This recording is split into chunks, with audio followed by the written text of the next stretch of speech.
We know that lots of holidaymakers are going to be on the road, probably most of them tomorrow.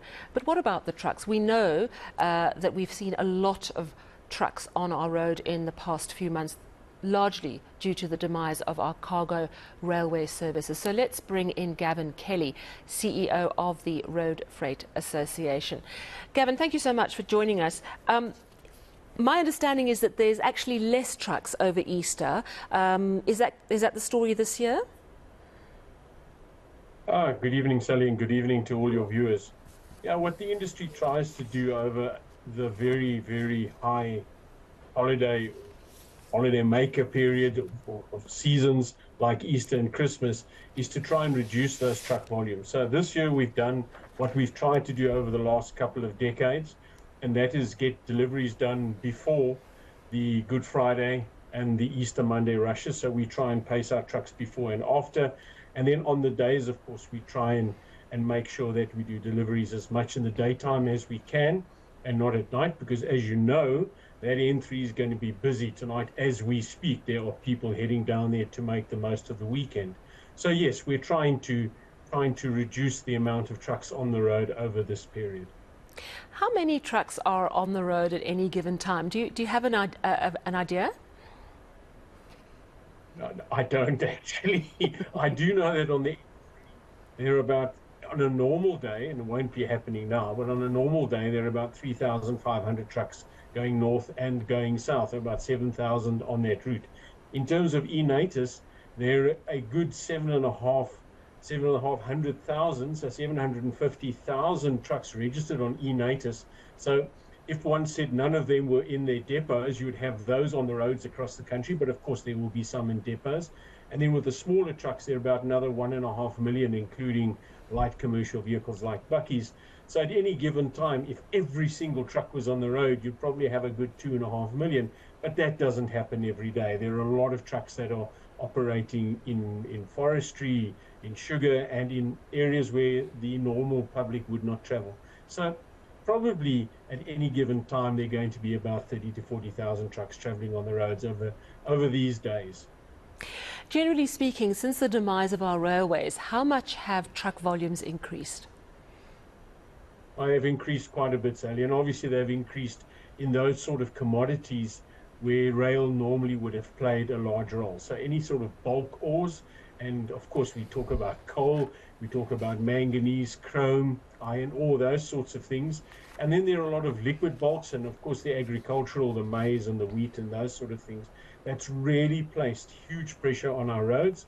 And the RFA, the association, has been saying quite clearly to the government that we need to get our railways back in place. They need to take that load or carry that load. That's what we've been saying. So that's put a fair amount of trucks onto the road, which normally would not have been there.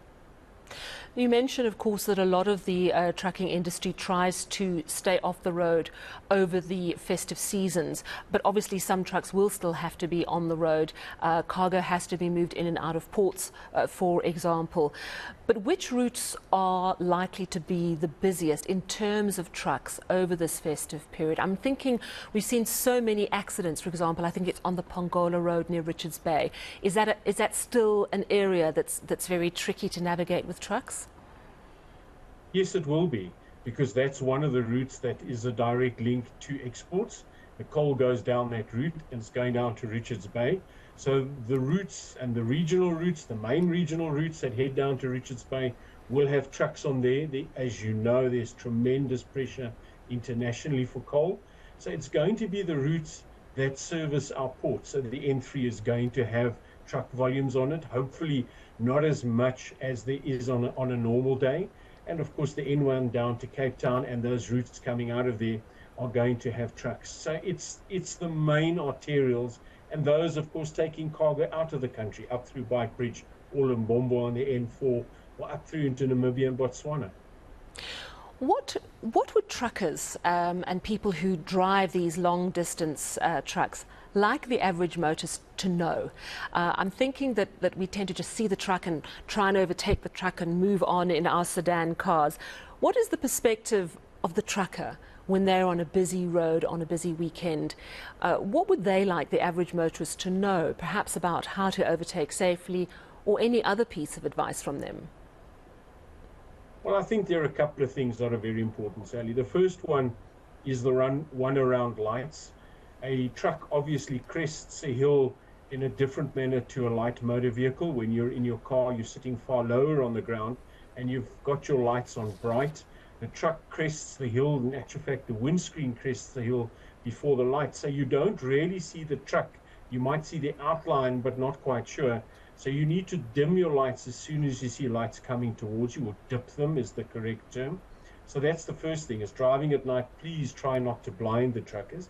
Secondly, motorists need to understand that if your vehicle has ABS and can stop on a tickie, trucks, even though they have ABS, can't do that. The mass or the weight of the truck is going to keep that truck moving forward. So don't move in front of a truck and then slam on brakes or close those following distances that they allow for safe stopping. And then finally, remember that a truck takes a lot of space to turn, and especially when you're at 22 meters and you've got a number of trailers in that combination, the dynamics of that vehicle turning, overtaking, navigating corners or turns on a road, even without overtaking, totally changes the way in which the truck presents itself in front of you.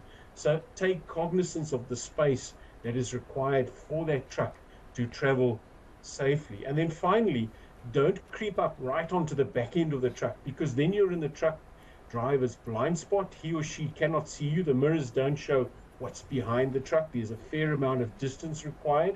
You need to be able to see the face of the driver in those mirrors to know the driver can see you. That's really what it's about.